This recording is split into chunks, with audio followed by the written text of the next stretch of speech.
오늘 하나님께서 우리에게 주시는 은혜의 말씀은 이사야서 43장 25절에서 44장 5절까지입니다.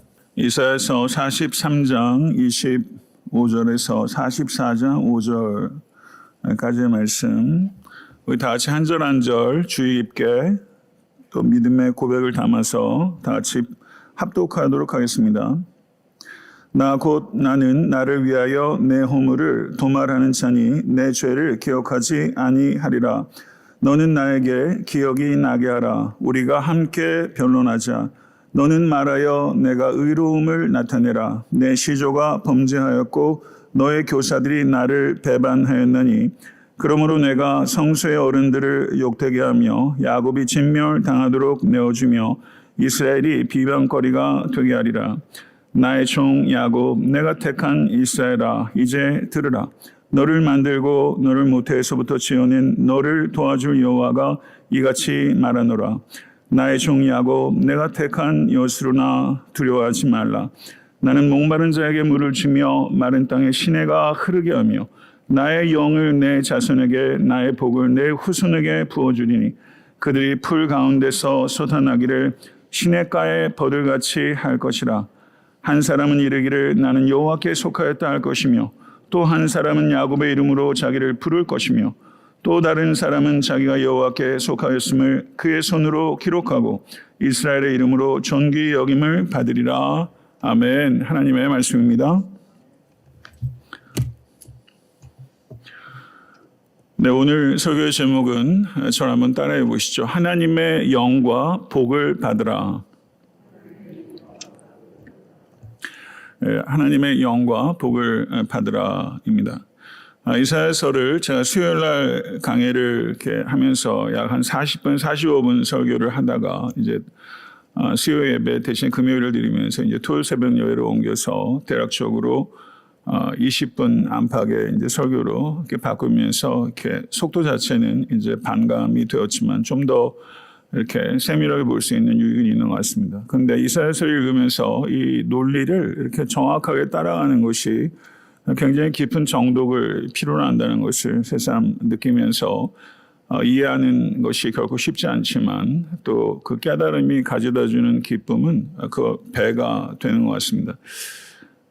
우리가 성경을 오늘 말씀 읽기 전에 바로 앞에 있는 내용을 다시 한번 볼 필요가 있는데요. 이스라엘의 죄악들로 인해서 하나님께서 무거운 짐을 지고 괴로워하셨다라고 언급하고 있습니다. 오늘 43장 25절 이하를 본문으로 삼았는데 바로 앞에 있는 24절을 한번 보시죠. 내 짐으로 나를 수고롭게 하며 내 죄악으로 나를 괴롭게 하였느니라 라고 말하면서 하나님께서 이스라엘의 죄로 괴로웠다라고 말씀하고 있습니다. 이스라엘이 하나님을 어떻게 괴롭혔습니까? 이스라엘은 열심히 제사를 드리면서 하나님을 괴롭혔습니다. 열심히 제사를 드리면서 하나님을 조종하려고 하는 죄를 범한 것입니다. 이스라엘은 자신들이 열심히 제사를 드리면서 하나님을 나의 삶의 자리에 초청한 것이 아니라 열심히 제사를 드리면서 역설적으로 삶에서 하나님을 배제해 버린 것입니다. 하나님께서 진실로 원하시는 것은 희생제물 자체가 아닙니다. 희생제물이 상징하는 이스라엘의 회개와 변화를 원하는 것이 핵심인데 이스라엘은 회개하지도 않고 변화되지도 않으면서 희생제물만 가져왔기 때문에 하나님께서 괴롭다고 말씀하신 것입니다. 열심히 제사만 드리면서 삶을 돌이키지 않고 회개하지 않는 죄를 더 쌓고 또 쌓았던 것이 이스라엘의 실체였던 것이죠. 그런데 이스라엘의 죄로 그와 같은 괴로움을 토로하셨던 하나님께서 불과 한 절 뒤에는 25절에 뭐라고 말씀하십니까? 나 곧 나는 이라고 말합니다. 나 곧 나는. 이거는 굉장히 중요한 표현입니다. 하나님의 신성을 표현한 내니 라고 그리스도께서도 말씀하셨는데 나 곧 나는 이건 하나님의 절대적인 권위를 이야기하는 하나님의 디어티에 대한 이야기입니다. 나 곧 나는 나를 위하여 내 허물을 도말하는 자니 내 죄를 기억하지 아니하리라. 여러분 급변하고 있는 것이 느껴지시죠? 하나님께서는 나를 위하여 너희의 죄를 도말하신다. 이렇게 말씀하셨어요. 하나님께서는 자신의 거룩한 이름을 위해서 우리의 죄를 사하시는 하나님이십니다. 하나님께서 이스라엘의 죄를 사하신 것은 이스라엘의 행위 때문이 아니라 하나님의 본성 때문에 이스라엘의 죄를 사하신다. 하나님께서는 하나님의 본성 때문에 이스라엘의 죄를 잊어버리시며 다시 들춰내지 아니하시며 정죄하리 아니하신다고 하나님께서 약속하셨습니다. 사랑하는 성도 여러분, 우리가 과거에 했거나 우리가 현재 하고 있거나 우리가 미래에 하게 될 어떤 행동을 통해서도 우리는 하나님께 죄사함을 받을 자격을 갖출 수 없습니다. 믿으십니까? 이것이 우리에게 절망이 아니라 이것이 우리에게 얼마나 소망인지 모릅니다. 나의 과거, 현재, 미래의 여한 행위로도 우리는 죄사함을 받을 수 없습니다. 이것이 은혜입니다. 우리의 행위로서가 아니라 하나님의 행위로서, 그리고 궁극적으로 그리스도의 행위로부터 말미암아 우리가 과거와 현재, 미래의 죄가 값없이 용서함을 받고 의롭다 칭함을 받고 그리고 그리스도의 영으로 동행함으로 말미암아 그리스도의 장성한 분량까지 우리가 자라나게 된 것이죠. 믿으십니까? 이것이 복음입니다. 죄사함에 대해서 말씀하신 후에 여기에 논리 구조가 또 어떻게 가냐면요. 하나님의 본성 때문에 나를 위하여 내가 너희의 죄를 사했다. 그런데 이렇게 하나님의 본성으로 말미암은 이 죄사함이 정당한가? 라고 하나님께서 물으십니다. 하나님의 본성으로 말미암아 하나님의 은혜로 죄를 사하여 주는 것이 정당한가 한번 변론해보자. 하나님께서 이스라엘에게 법정으로 이스라엘을 소환하고 계신 것입니다. 하나님께서 죄를 잊으시겠다, 기억하지 않으시겠다 하신 후에 다시 죄를 언급하고 계시는데 그 이유는 죄에 대해서 다루지 않으면 하나님의 구원이 또 다른 죄의 악순환이 될 것이기 때문입니다. 이것은 사사기에서 계속 반복되는 문제 아니었습니까?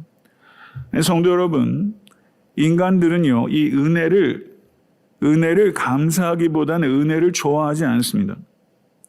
인간들은 우리가 얻는 모든 것이 내가 그걸 받을 만했기 때문에 받았다라고 생각하기를 좋아합니다. 인간은 하나님의 은혜로 구원받았다라는 것이 아니라 자신의 선한 행위를 통해서 구원을 받을 만한 자격과 공로가 있다라고 얘기하는 것을 오히려 더 좋아합니다. 세상 사람들은 당연히 이렇게 생각합니다. 은혜로 값없이 구원받는다는 것을 이해하지도 못할 뿐만 아니라 그것을 좋아하지 않습니다. 그래서 하나님께서 우리에게 값없이 주시는 이 죄사함이 얼마나 큰 축복인지를 진실로 깨닫기를 원하십니다.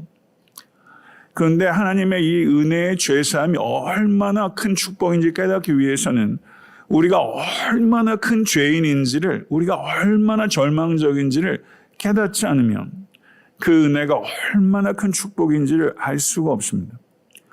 예수 그리스도의 십자가는 단지 하나님의 은혜의 상징뿐만 아니라 하나님의 공의의 상징입니다. 우리의 죄가 얼마나 심각한지를 우리의 십자가를 통해서 보지 못하면 하나님의 사랑이 얼마나 큰지를 깨달을 수가 없습니다. 그래서 하나님께서는 지금 하나님께서 죄를 기억하지 아니하시겠다라고 말씀하시면서 26절에 이렇게 이야기를 하신 것입니다. 너는 나에게 기억이 나게 하라. 우리가 변론하자. 너는 말하여 내가 의로움을 나타내라. 이렇게 말씀하신 겁니다. 하나님께서 이렇게 어떤 의미를 가지고 이걸 말씀하시냐면요. 하나님께서 이스라엘에게 너희의 죄를 내가 용서해야만 하는 의로운 행위를 하였다면 어디 한번 그 의로운 행위를 가져오라 라고 하나님께서 말씀하시는 거예요. 바벨론 포로를 살면서 그 포로들 가운데 이스라엘 사람들 중에 적지 않은 사람들이 유다가 멸망하고 바벨론의 포로를 사는 것이 하나님의 자녀들인 우리에게 지나치게 과다하고 부당하며 불의한 심판이 아닌가라고 생각하는 사람들이 있었다는 것입니다. 이것에 대해서 하나님께서 어디 한번 너희가 죄를 사함을 받을 만한 의로운 행위가 있으면 한번 가져와 보라. 라고 하나님께서 변론해보자 라고 이렇게 말씀하시는 거예요. 증거를 한번 제시해 보라. 그런데 어떻습니까? 이스라엘은 아무런 변론도 제시하지 못합니다. 그러자 하나님께서 이스라엘 향해서 다시 고소하십니다. 그것이 27절입니다. 27절을 한번 보시죠. 내 시조가 범죄하였고 너의 교사들이 나를 배반하였나니. 여기서 내 시조는 누굴까요? 민족의 시조죠. 아브라함을 지칭할 수도 있고 야곱을 지칭할 수 있는데 많은 학자들은 이스라엘 물론 아브라함까지 올라가지만 그 12지파가 야곱에서부터 나온 것을 생각했을 때 이 시조를 야곱으로 이해하는 학자들이 더 많습니다. 여기에서 이스라엘의 민족의 시조로부터 그 이후의 모든 지도자들을 거쳐 당대 현재에 이르기까지 한결같이 범죄하고 하나님을 배반하였다라고 하나님께서 말씀하십니다. 이스라엘의 전 역사를 보게 되면 하나님의 율법과 계명을 지키다가 약간 미흡한 정도가 아니라 이스라엘은 하나님의 뜻과 정반대의 행위를 했습니다. 이스라엘은 하나님께서 원하시는 세상, 하나님께서 만들기를 원하셨던 세상에 조금 못 미치는 것이 아니라 하나님께서 싫어하는 세상을 만들어버린 것입니다. 그래서 그 결과로 어떤 판결이 내려집니까? 28절의 말씀을 보시기 바랍니다. 그러므로 내가 성소의 어른들을 욕되게 하며 야곱이 진멸당하도록 내어주며 이스라엘의 비방거리가 되게 하리라 라고 판결에 이를 수밖에 없는 것이죠. 이스라엘의 오랜 역사를 통해서 그들이 쌓아온 죄는 이스라엘이 죄사함은커녕 그들이 진멸당하기에 충분하다라고 판정이 되었다라고 하나님께서 말씀하시는 거예요. 여기까지 따라오고 계십니까? 그런데 그 다음에 다시 반전이 일어나요. 44장 1절입니다. 이와 같은 법적인 판결, 이스라엘이 죄사함을 주장할 수 있는 의로운 행위가 없으므로 이스라엘에게 마땅한 것은 진멸을 당하는 것인데 하나님께서는 그와 같은 법적인 판결이 결코 끝이 아니다라고 말씀하시는 것입니다. 하나님께서는 더 하실 말씀이 있다고 이야기하시는 것입니다. 나의 종 야곱 내가 택한 이스라엘아 이제 들으라 라고 말씀하시면서 하나님께서 이스라엘에게 다시 들으라 라고 말씀하고 계시는 것입니다. 이스라엘이 기계적인 제사에 더 이상 의존하지 말고 하나님의 말씀에 귀를 기울이라. 그리고 하나님과의 관계를 회복하라 라고 말씀하고 있는 것입니다. 여기서 나의 종 야곱 내가 택한 이스라엘이라는 이 호칭은 하나님과 이스라엘 사이의 변함없는 관계를 나타냅니다. 사랑하는 성도 여러분, 나의 종 야곱 했을 때 하나님의 종이라는 것은 하나님의 종은 굴종을 강요당하는 불명예스러운 종이 아닙니다. 하나님의 종은 자발적으로 하나님의 뜻을 수행하는 영예로운 종입니다. 사도 바울은 나 곧 바울은 그리스도의 종이라고 말씀할 때 그 우리가 하나님의 종 그리스도의 종이 되는 것은 불명예스러운 것이 아니라 불명예스러운 굴종이 아니라 이건 자발적으로 택한 영예로운 것이라는 것이죠. 여러분과 제가 그리스도의 종으로 섬김의 길을 아름답게 걸어갈 수 있기를 간절히 소망합니다. 이스라엘의 지위는 변함이 없고 하나님의 택하심은 취소될 수 없다라는 것을 주님께서 이야기하셨어요. 그리고 2절 말씀을 보시겠습니다. 2절 너를 만들고 너를 모태에서부터 지어낸 너를 도와줄 여호와가 이같이 말하노라. 나의 종 야곱 내가 택한 여스루나 두려워하지 말라 라고 말합니다. 여기서 중요한 표현들은요. 만들고 지어낸 도와줄 인 것입니다. 여호와 하나님께서는 이스라엘을 그리고 우리 한 사람 한 사람을 만들고 지으시고 도우시는 하나님이신 줄로 믿습니다. 믿으십니까? 여기 여술은이라는 말은 애칭입니다. 여술은 무슨 뜻인지 아십니까? 이 여술은이란 이 단어 히브리 어원에 근거한 뜻은 upright one, upright one, 정직한 자, 의로운 자, 신실한 자라는 의미입니다. 이스라엘을 정직한 자, 의로운 자, 신실한 자라고 부르고 계십니다. 하나님께서 이스라엘에 기대했던 것은 이스라엘이 정직하고 의롭고 신실한 자였습니다. 이것이 하나님께서 이스라엘에게 원하셨던 모습이고 하나님께서 여러분과 저에게 원하시는 모습인 것을 믿습니다. 이스라엘은 이와 같은 하나님의 의도대로 행하지 못함에도 불구하고 여수룬답지 못했음에도 불구하고 하나님께서 이스라엘 향해서 여수루나라고 부르고 계신 것입니다. 이 마음을 우리가 좀 이해할 수 있으면 좋겠습니다. 여수룬답지 못한 이스라엘 향해서 하나님께서 여수루나라고 부르시는 거예요. 그 3절과 4절을 보십시오. 이 3절과 4절은 계속 좀 묵상을 하셨으면 좋겠어요. 같이 한번 읽어보겠습니다.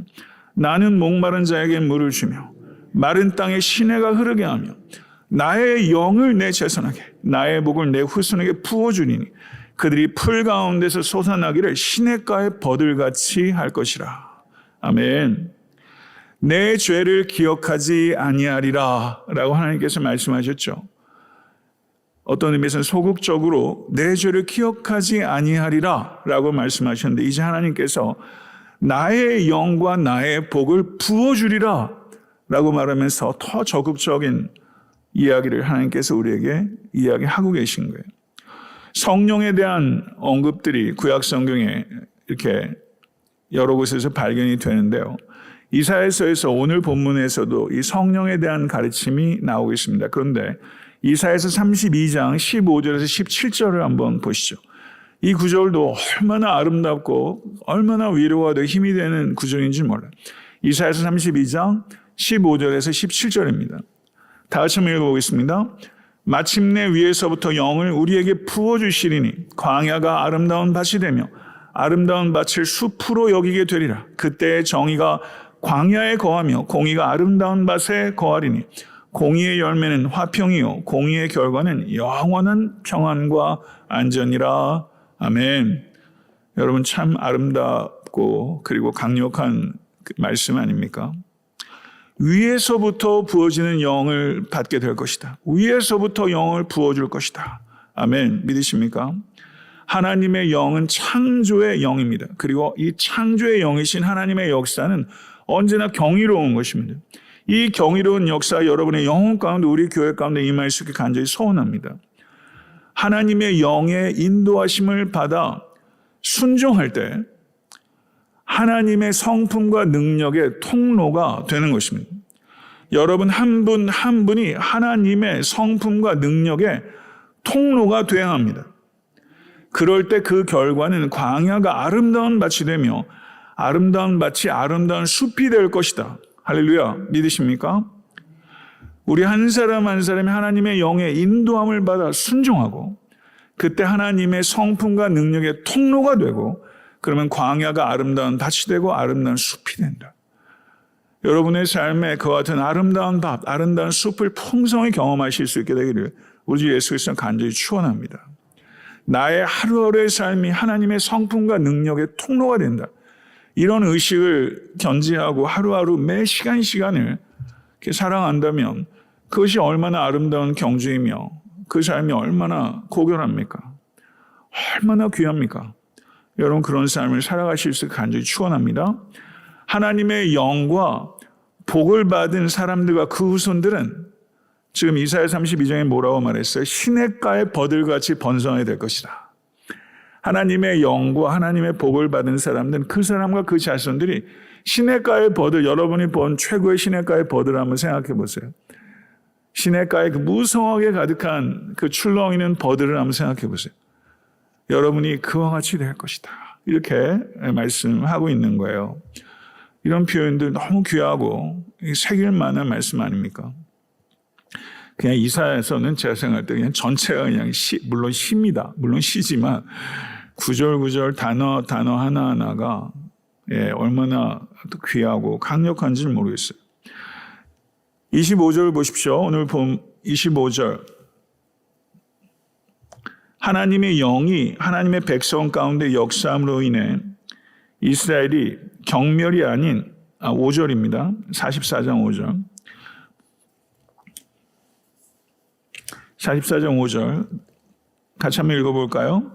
한 사람은 이르기를 나는 여호와께 속하였다 할 것이며 또 한 사람은 야곱의 이름으로 자기를 부를 것이며 또 다른 사람은 자기가 여호와께 속하였음을 그의 손으로 기록하고 이스라엘의 이름으로 존귀 여김을 받으리라. 아멘. 이게 무슨 말일까요?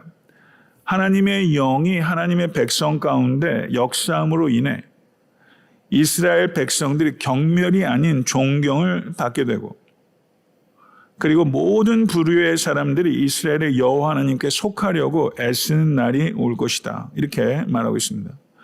성도 여러분, 지금 이 시대의 그리스도인들이 존경받는 사람도 있지만 많은 이들이 경멸당하고 있고 또 세상이 과도하게 왜곡해서 경멸하는 그런 상황들도 있습니다. 여러분 안타깝고 속상하지 않습니까?